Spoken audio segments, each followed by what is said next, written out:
You guys, Amanda Gorman has done it again. It's not a game, it's a rage thing.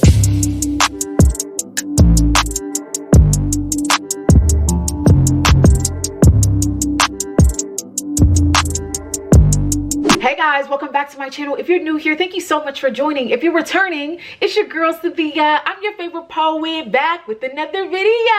Hey! You guys, Amanda Gorman has done it again. Like, I don't even know what to do with myself. I feel like my armpits are sweating. Are my armpits sweating? Oh my God. Like, I feel like she keeps blowing us away. I feel like I'm so nervous. Like, my armpits are sweating right now and I don't even know what to do. But I'm back. I'm back. Your favorite poet. Who would I be? Who would I be if I did not bring you all another reaction video? If you did not see my first reaction video to Amanda's inauguration poem, I'll actually link it above. But today, I will be reacting to Amanda Gorman's poem that she performed at the Super Bowl last night. And I'm so excited to film this video. I saw a little glimpse of it. Just a little glimpse because I wanted to save all my reactions for this video. And she looked amazing. She did amazing. She was amazing, but we expect nothing less from Amanda at this point. If you don't know who Amanda is, she's the Youth Poet Laureate of the United States, as well as the youngest inaugural poet. She, you all, was also the first poet to ever perform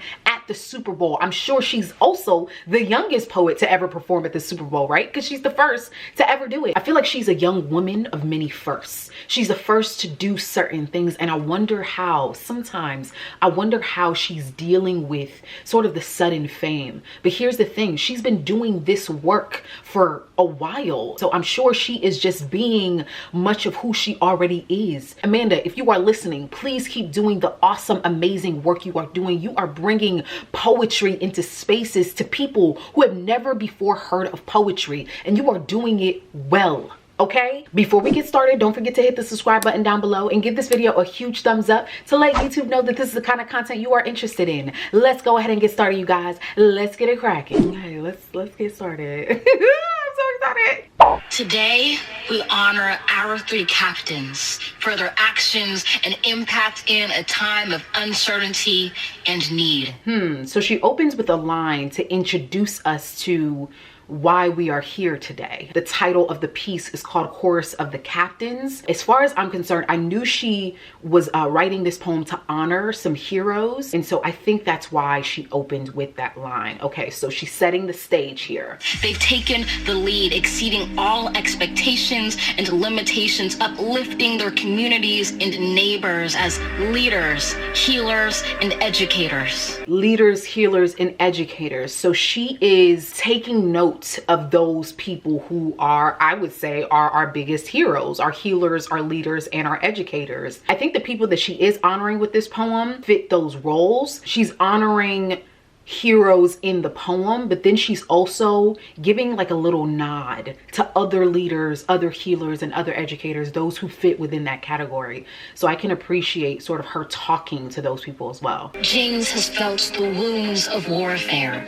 but this warrior still shares his home with at-risk kids. During COVID, he's even lent a hand live streaming football for family and fans. Okay, you all, so I'm noticing right off the bat that this poem is not a poem for the Super Bowl, right? It's not a poem that is acknowledging football or any kind of sport, really. It's a poem that honors three captains. And so she's saying the three captains' names in the poem and then going ahead and explaining what they do so that we can be now introduced to who she's writing the poem about. But as the film is going, they're inserting the faces and the roles that these heroes are implementing. And I think it's really cool to have splices of their lives in between her actual words. Tremaine is an educator who works non-stop, providing his community with hotspots, laptops, and tech workshops so his students have all the tools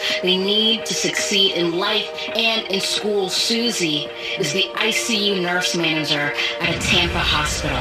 Her chronicles prove that even in tragedy, hope is possible. She lost her grandmothers to the pandemic. and fights to save other lives in the ICU battle zone, defining the frontline heroes, risking their lives for our own. Let us walk with these warriors, charge on with these champions, and carry forth the call of our captains. Okay, you guys, so Susie's story I think is really moving me and really impacting me.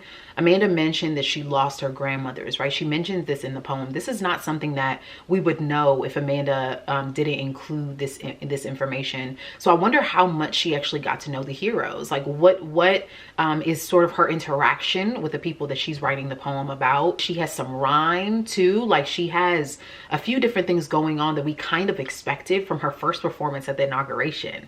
So it's like we kind of know what she's talented at, what she's really, really good at. And she's just doing more of that in this piece. Celebrate them by acting with courage and compassion, by doing what is right and just. For while we honor them today, it is they who every day honor us. That's right. That's right. Let's go. You guys, that poem was really, really short. It was about 1 minute and 32 seconds. And I feel like I almost have to watch it again. Like, I feel like I almost want to go through and watch it again because it was like a little nugget of the greatness that we know Amanda to have and to be. Yeah, it was interesting. The poem was super duper short. She honored 3 heroes in the poem, James, Tremaine, and Susie, while simultaneously also being a hero herself. That's so interesting to think about. I'm so glad that she had a poem sort of honoring these people and basically singing a song for the heroes that go unacknowledged every single day. That is the power of poetry. That is the beauty in poetry. Someone once said that poetry provides us with the history of the human heart, that it is a romance of time. And because this poem was performed at the Super Bowl in 2021, because Amanda did such an amazing job honoring heroes within this very short and very brief poem, we will always remember these heroes. We will always remember a time when their roles were needed as healers, educators, and leaders. There's so many thoughts that I have. There are so many thoughts. I feel like I have to watch it again, but I want to know what you all think. Comment down below. Let me know if you watched Amanda Gorman's poem at the Super Bowl live and what you actually think about this poem. Maybe compare and contrast the two, right? Like, what do you think about this poem compared to the inauguration poem? In both poems, by the way, she was honoring something greater than herself. Amanda, you are certainly walking forth in your purpose. You are forging your path and doing exactly what you were intended to do. I applaud you, sis. As a spoken word poet and as someone who is interested in continuing the celebration of Black women and of all things poetry, I'm gonna insert a poem that I wrote and performed titled The Undying, and I hope you all enjoy. Since the beginning of time they lied, said that woman is made for man, said that woman is weak, be made of no backbone, said woman depends on everyone else, said she must stay inside her skin, the one that wears her like a plague, said she must crawl and cowl and crawl, but woman is not made for man, woman is made for God. And so it seems no one talks about the rising, about the phoenix, the legend of the undying, how Black women, though bruised, are the only ones you can talk to about magic. How our resilience is bewitching, lionesses of our own calling, how our beating braids bend into themselves, unfolding and rising and falling like wildfire. How we butterfly our way onto the page, into courtrooms and stages and Johns Hopkins, float ourselves into resurrection. There is no red ribbon for our kind of resilience to make our name worthy of the sing, our wounds a constant rebirth or restitching. You, darling, are a part of the undying. And isn't that beautiful?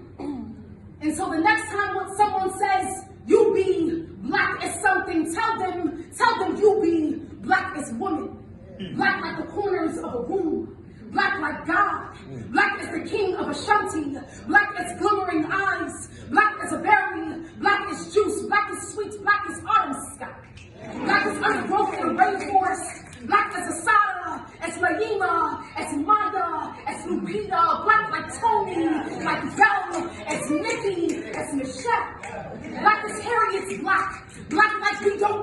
to be anything else other than what we are called, black as a woman. Today, you rise, you black woman, you undie. Thank you. Yay! Thank you guys so much for listening to that spoken word piece. It was entitled The Undying, written and performed by me. Continuing the celebration of black women, I'll also be curating an event on Instagram Live this upcoming Friday, February 12th, a poetry showcase featuring amazing, beautiful black performance poets and sister friends of mine who are gracing the virtual Instagram live stage alongside your girl, your favorite poet. I'll put more information somewhere on the screen so you all can follow along. Mark your calendars and join us on Friday, February 12th by following me on Instagram at Poetess Cynthia for live updates. Also, you guys, comment down below. Let me know what your thoughts were on Amanda Gorman's performance at the Super Bowl. She was fabulous. She was fly, and I know she's gonna continue killing it. But what was your favorite line in the entire poem? Don't forget to give this video a huge thumbs up to let YouTube know that this is the kind of content you are interested in, and smash the subscribe button down below if you enjoyed watching this video. We are on the road to 2K. Thank you guys so much for watching. I'll see you in my next one.